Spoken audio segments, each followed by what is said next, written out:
नमस्कार मु शुभलक्ष्मी। आजिकल आम देह खराब हेले आम मेडिकल जाइथाउ किंतु आम देह भल रखिबा पई आम केते एफर्ट्स लगे थाउ। औषध संख्या बढ़ुची, मेडिकल संख्या बढ़ुची, लोकंकर हेल्थ समस्या भी सेमती बढ़ी बढ़ी चलची। कारण आम इलनेस ट्रीट करूचे, वेलनेस क्रिएट करूना। वेलनेस माने केवल सुस्थ रहिबा नुहे, वेट लॉस करिबा किंबा वेट गेन करिबा नुहे।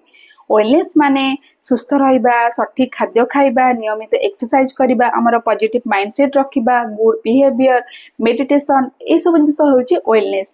आपण यदि ए सब करूना ना ताहले आपण इलनेस आड़ को जाउचंती। आपनको शरीर रे प्रत्येक दिन इलनेस आसी सिम्पटम्स दउची, जेमति कि आज हमर गैस एसिडिटी हैला इग्नोर, माइग्रेन प्रॉब्लम हैला इग्नोर, पेट काटुची ignore, joint pain, neck pain होउची इग्नोर। आपण केते दिन ए सब जिंस को इग्नोर करिवे। इलनेस को धीरे धीरे इग्नोर कला परे कोन हुए, नेक्स्ट हमकु मेडिसिन खाइबा को पड़े, औषध खाइबा को पड़े से किछि टाइम पय रिलैक्स मिले।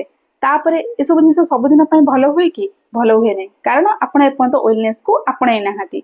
ए सब जिंस रु आपनको बाहरिबा को हेले वेलनेस को आपणांतु।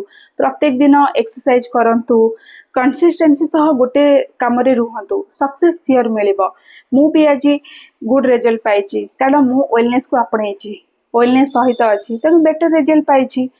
लोक हजार हजार टंका मेडिकल खर्च कर दउछंती किंतु वेलनेस रे केते खर्च करछै। आपण माने भल खाद्य खांतु, पोषण भरा खाद्य निज शरीर पय दियंतु, देखिबा आपण फिट रहिबे।